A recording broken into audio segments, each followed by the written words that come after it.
let's now just extend what we did to what we call a two-dimensional version of Ito.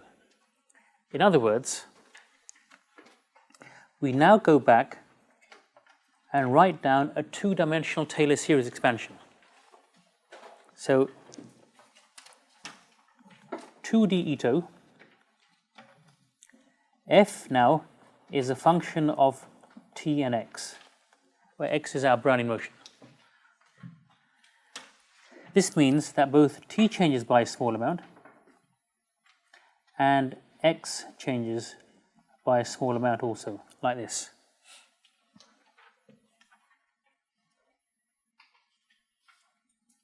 Okay.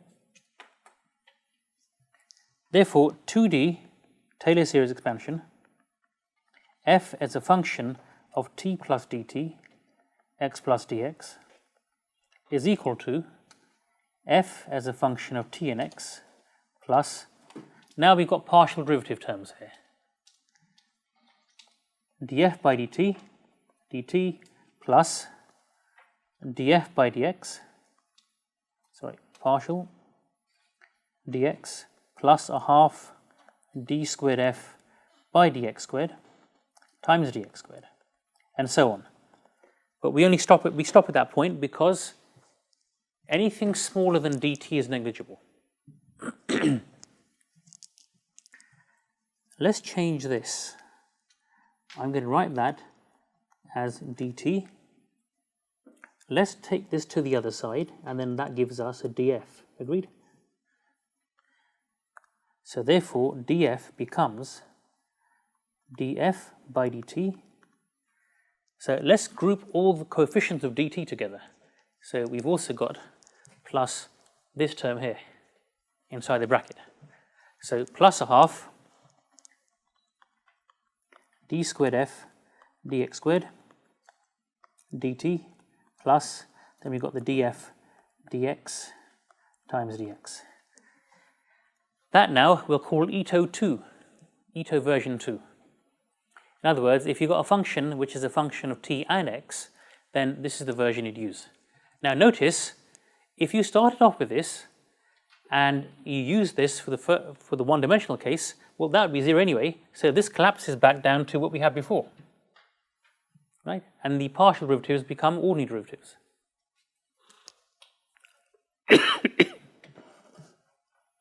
So let's call that Ito version 2.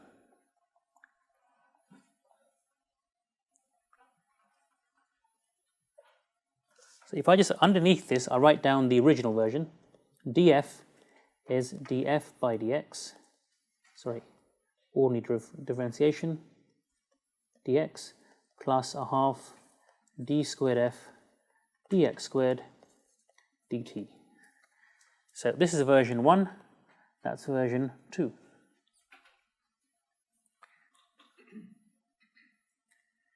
Now next week I'm going to do some theoretical stuff with you, i.e. integration from first principles, but what we'll do for the time being is we'll use version 2 to derive a very nice stochastic integration formula.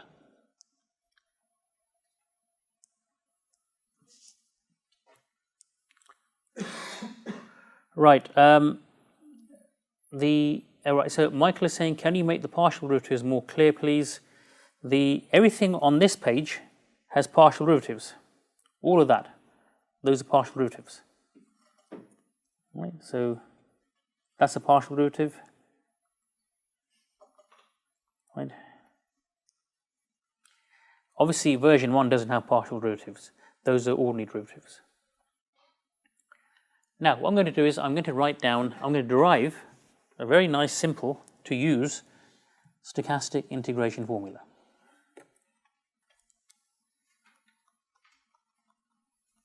Stochastic integration formula. Okay. We just obtained the following, Ito 2. In other words, df is df by dt plus a half d squared f by dx squared dt plus df by dx. I'm going to rearrange this. I'm going to rearrange this so I get this on its own. df by dx is equal to df minus, and in brackets, df by dt plus a half d squared f by dx squared dt. Now integrate.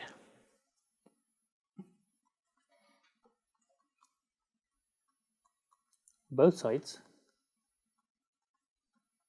over, let's say 0 and t. Let's keep it nice and general.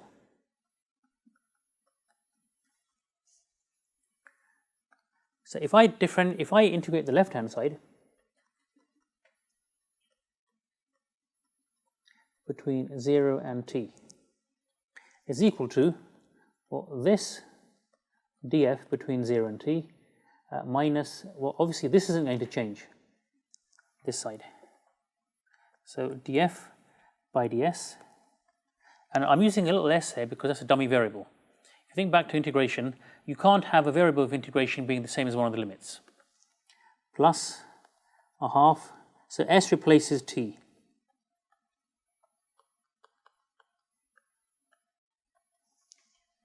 That's what I've got. Now, over here, I've got this integrand, which is df by dx, but then I've got a dx there. This is an example of an Ito integral. If you integrate anything with respect to a Wiener process or a Brownian motion, then that's called an Ito integral.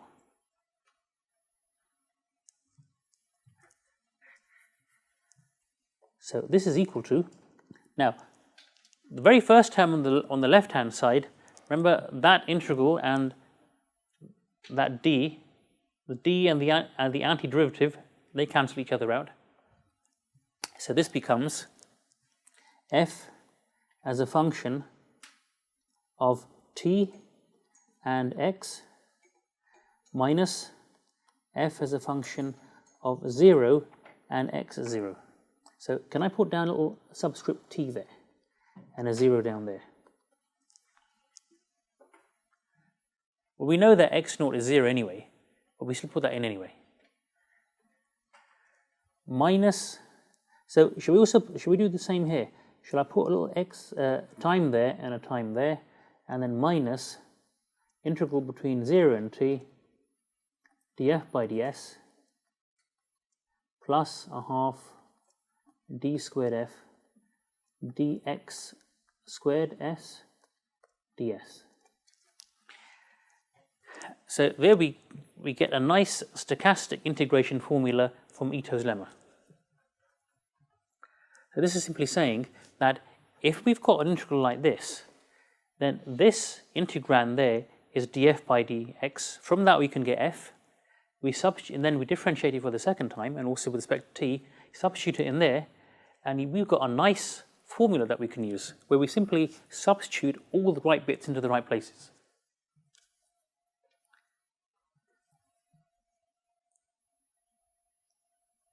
I think there should be some examples for you to try in the problem sheet. Okay, so f as a function of t and x minus f as a function of 0 and x naught minus this thing. And clearly you can see that what would happen if instead of f being a function of t and x, it was only a function of x, then this would collapse. So these would be ordinary derivatives. You'd only have f as a function of x here and there, and that df by ds wouldn't be there.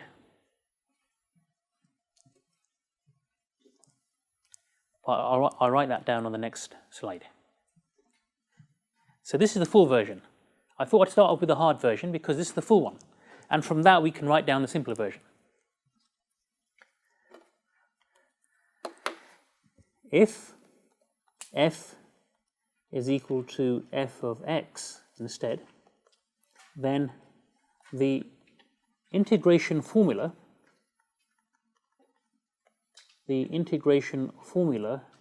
on the previous slide becomes the simpler version.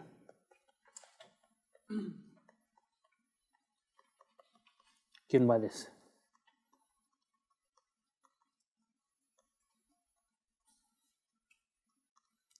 Is equal to f as a function of, sorry, not w is x.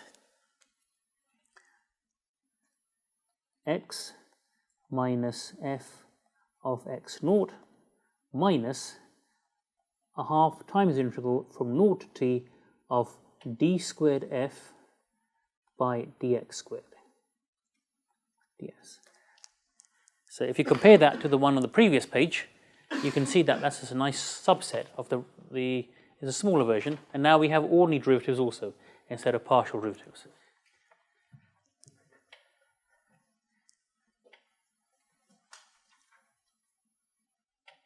Next week I'll show you how to do this via the actual definition, because it will also help us appreciate that these integrals have a special property, which we'll talk about in the Martingales lecture.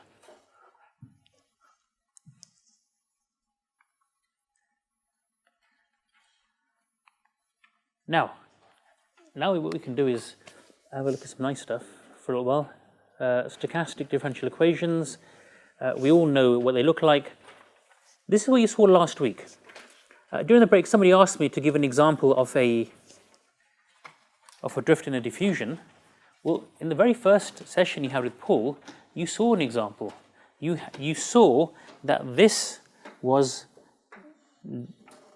mu s dt, and that bit was sigma s dx, remember?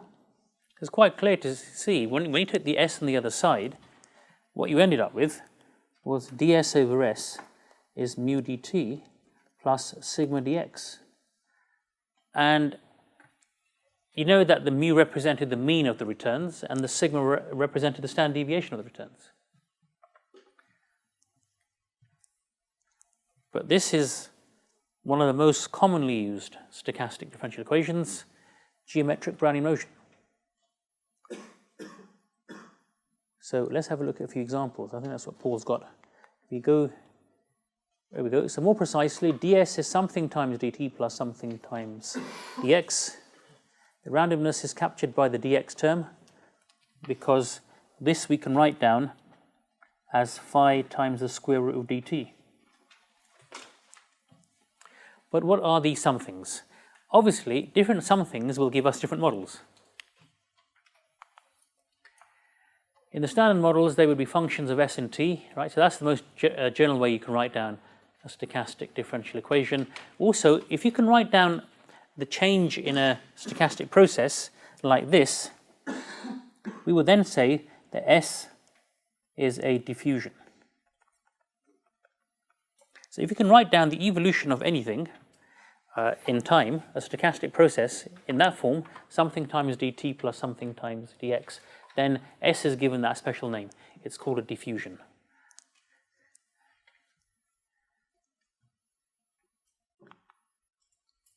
There we go. We sometimes call F the growth rate or the drift, and G is the volatility or the diffusion. All right, so drift and diffusion are really names that come from probability theory. And here are some standard examples. The first example, simple Brownian motion but with drift. That's sometimes also called a generalized Wiener process. And if you look at that, you can quite clearly see that the reason why it wouldn't make a good stock price model is because of the fact that it can become negative. So not the best model for a stock. This is what you saw with Paul in the first session. And the reason why this is the most commonly used recipe for generating asset prices that can't become negative is because of the structure of that. That log normal behavior over here is what would make sure that this doesn't actually become negative. Now, what we'll do is we'll look at the full version on Thursday when we've done a bit more maths. But for the time being, what we'll do is we'll switch off the randomness. Stochastic differential equations give us a lot of information, even if you switch off the randomness. So to switch off the randomness, you can't say dx equals 0. That doesn't make sense. But what we can say is sigma is 0. If we put sigma equal to 0, then what we can do is we can examine that in the absence of any randomness. So put sigma is equal to 0, ds over s is equal to mu dt. And that's a nice, simple looking first order differential equation. It doesn't get easier than that. So let's integrate that. So if we integrate this, ds over s is mu dt. We get log s, that's natural log, remember, is mu t plus a constant c, and this gives us a times e to the mu t. Agreed? Now, let's suppose that instead of mu, which is the growth rate or the mean of our returns, let's suppose that was the risk-free interest rate in a bank, which these days is about 0. So let's replace mu by r. And let's suppose at time t is equal to 0, s equals s naught. Suppose we took some money to the bank and we wanted to invest it at the rate r. So this allows us to work out what a is.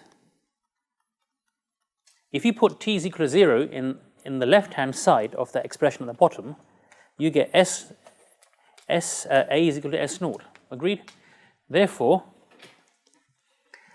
you end up with st is s naught e to the rt. And you can quite clearly see from that can never ever be negative, can it?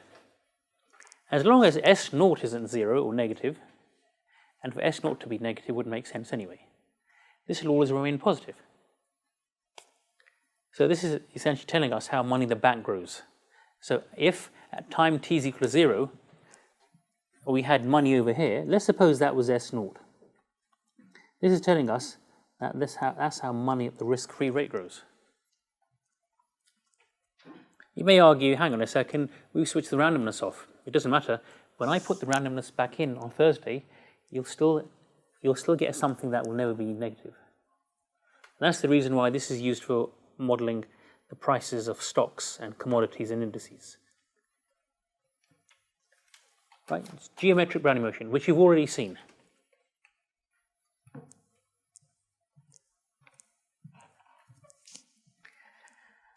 Now, what do you say?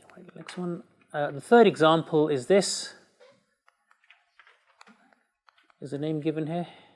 Yeah, massive. That's that one. I won't ask you. This is something that we'll look at in a bit more detail next week on Thursday. That is the Vasicek model. It's the very first interest rate model that was proposed. And what we can do is, instead of having S, let's replace it by R. Because this is actually not a stock price model, because you don't see that kind of behavior.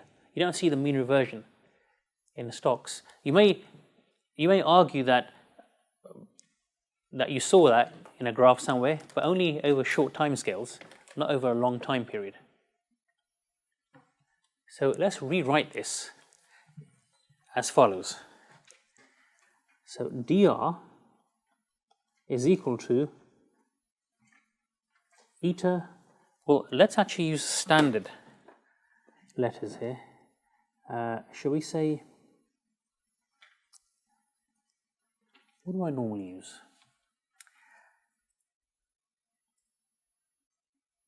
I've forgotten, so I'll use Paul's then. Minus mu r dt plus sigma dx. So let's pull the mu out. So we pull the mu out, what you end up with is, so can I just change it now? Okay. Eta minus gamma r.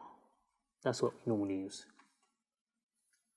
So what I'll do is I'll do this over here.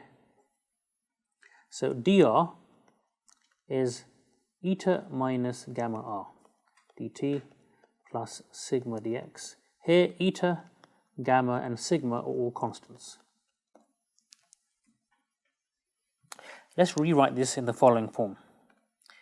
Let's pull the gamma out. Eta over gamma minus r dt plus sigma dx, where eta over gamma is r bar. In other words, it's the mean rate.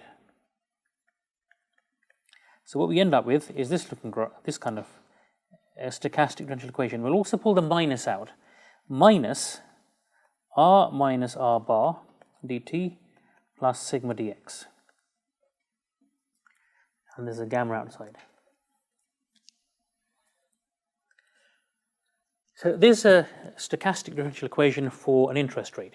So you can see that the drift there is attached to the dt, and the sigma, which is often called root beta, is attached to the dx, so that's the diffusion. Now, the gamma is called the speed of reversion. You see dynamics here which you don't normally see in stocks. In other words, if the interest rate becomes too high compared to the mean rate about which it oscillates, then it gets pulled down. If it goes too far down, it gets pulled back up. That's the very first interest rate model which was proposed by Vasicek. And we'll go through the math of that this coming Thursday.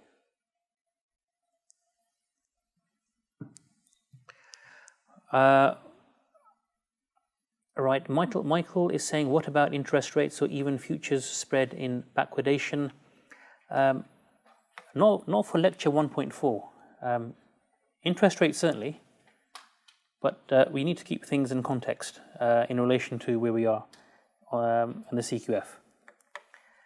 Now, here's what's actually happening in that particular model. Here's an interest rate. There's R bar. Here's T. Here's R as a function of T.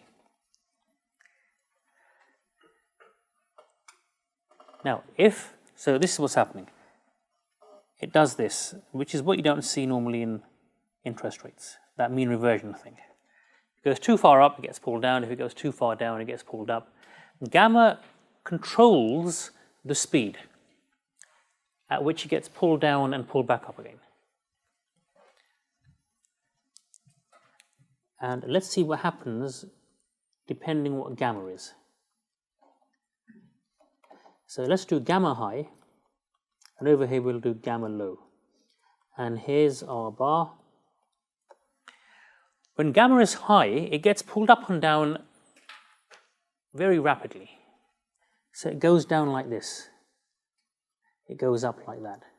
Goes down like this, and so on. When it's low, it tends to do that kind of thing. That's the effect.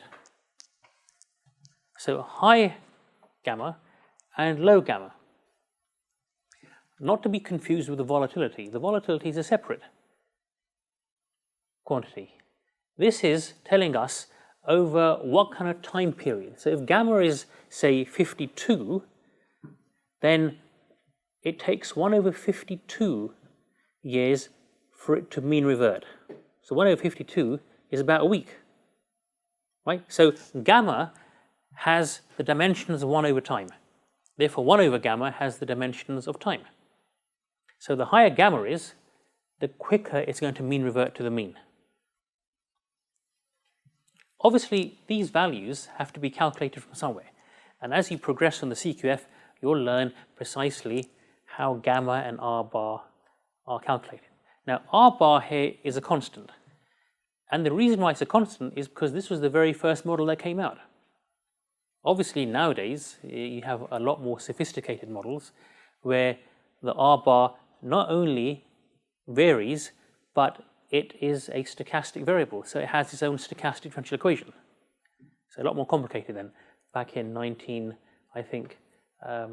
82 when this came out. So the very first model that came out.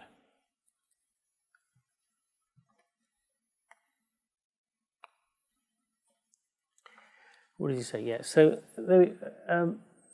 to address that second paragraph, if S is large, the negative coefficient of dt means that, let me explain what's happening there. So what Paul is saying is that think about what's happening in the drift. You've got dr is equal to minus gamma r minus r bar times dt. Right?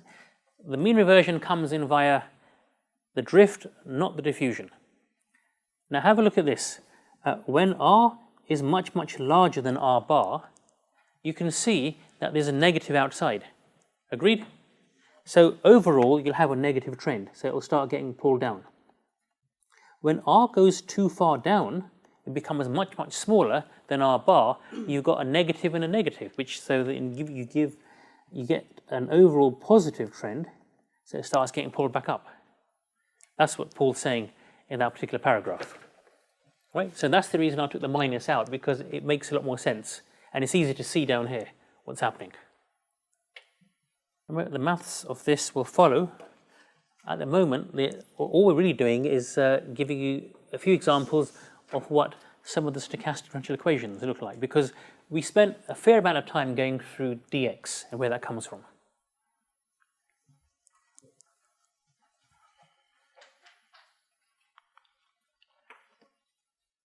The final example is this. One of the problems with Vasicek is that there's nothing in the Vasicek model to stop it from becoming negative.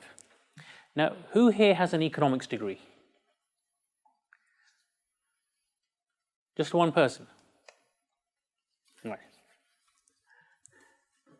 I'm not going to pick on you and ask you this question, but economists historically have always felt that talking about negative interest rates is a sinful thing, and for that reason it's been brushed under the carpet, and that's the reason why people always thought the Vasicek model was bad, because it allowed interest rates to become negative. But if you look at what's happening now, if anything, Vasicek might actually be a good model. So one of the first things that happened after Vasicek came up with his model, and it became quite obvious that there was nothing in that model which produced a boundary at the bottom to stop it from becoming negative, was Cox-Ingersoll-Ross proposed this model.